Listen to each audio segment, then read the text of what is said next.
मुझे आशा है कि पुराने मित्रों से बात करके तुम्हें बहुत खुशी हो रही होगी। सभी नहीं, लेकिन उसमें से अधिकांश लोग तुमसे बहुत ज़्यादा अच्छे से जुड़ेंगे और चीज़ें तुम्हारी सोच से ज़्यादा अच्छी होंगी आने वाले समय में। तुम जितना रिश्तों को लेकर फ़िक्र करते हो ना, उससे ज़्यादा कुछ अच्छा तुम्हें मिलेगा। बाहरी लोग तुम्हें इतना प्यार करेंगे, इतना चाहेंगे ना, कि तुम्हारे घर वाले और रिश्तेदार भी दंग रह जाएंगे कि कोई इतना प्यारा कैसे हो सकता है और इतना प्यार किसी को कैसे मिल सकता है। अभी मेरी लीलाएं देखते जाओ। मैं बस ये चाहता हूँ कि अपने मन में कभी भी किसी के लिए भी कटुता मत रखो। हर इंसान के लिए तुम अच्छा चाहो ये ज़रूरी नहीं है। हर इंसान को माफ़ कर दो ये ज़रूरी नहीं है। जो लोग बहुत दुख पहुँचाते हो, ठेस पहुँचाते हो, उनके बारे में ना सोचो मात्र, ये ज़रूरी है। क्योंकि जब बुरी चीज़ों के बारे में सोचते हो तो खुद में भी नकारात्मक ऊर्जा का संचार करने लगते हो। तो बस उस चीज़ से तुमने बचना है। रात के वक्त अगर कहीं से आरती की आवाज़ आती भी है, किसी ऐसे समय में जब मध्य रात्रि हो, रात के 1 बज रहे हों, 2 बज रहे हों, तो भी अपने बरामदे से बाहर मत जाओ। ऐसा नहीं है कि वहाँ कोई तीसरी शक्ति है, वहाँ कुछ गलत है, पर बात ऐसी है कि वो सोने का समय है। फिर भी अगर कुछ ऐसा आवाज़ आ रहा है तो कोई तो बात है, कोई तो ऐसी कुछ पूजा विधान कर रहा है जो कुछ अलग है, जो तुम्हारी समझ में नहीं है। और वैसे भी जिन चीज़ों से तुम्हारा लेना देना ही नहीं है, उन चीज़ों को क्या देखना सुनना हो या उसके लिए क्या कहीं जाना।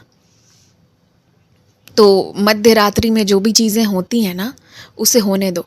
प्रकृति में आसपास बहुत तरह के लोग हैं, बहुत तरह की चीज़ों को पूजते हैं।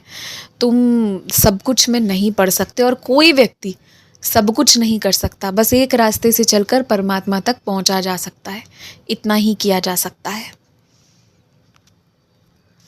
आजकल तो तुम खाने से पहले मुझे भोग लगाना अधिकांश समय भूल जाते हो और स्मरण भी तुम्हें तब हो आता है जब तुम आधी थाली भर खाना खा चुके होते हो तब।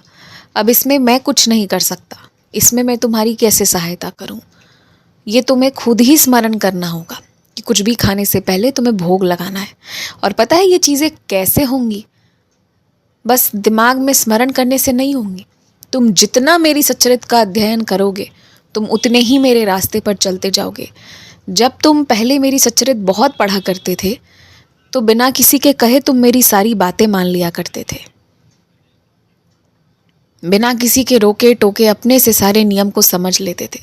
परंतु आज ऐसा नहीं हो पाता है। क्यों नहीं हो पाता है? क्योंकि सच्चरित से दूर हो गए हो। सच्चरित पढ़ा करो। अपनी सारी जमा पूंजी पर भले ही तुम्हें लगता है कि तुम्हें पूरा अधिकार नहीं है, लेकिन मैं तुमसे कहता हूँ, तुम्हारी मेहनत की चीज़ें हैं, तुम्हारा पूर्ण अधिकार है। तुम जहाँ चाहो जैसे चाहो खर्च सकते हो, लेकिन मेरी मानो तो बस अभी आवश्यकता अनुसार ही अपना जीवन यापन करो। बाकी की जो चीज़ें हैं, थोड़ी बहुत चीज़ें, थोड़े बहुत शौक़ पूरे करो, पर बड़ी बड़ी चीज़ों में अभी मत लगो, तो ज़्यादा शांति से जीवन निर्वाह करोगे। मैंने तुम्हारे लिए सब कुछ का इंतज़ाम रखा ही हुआ है, तो तुम्हें चिंता नहीं करना है।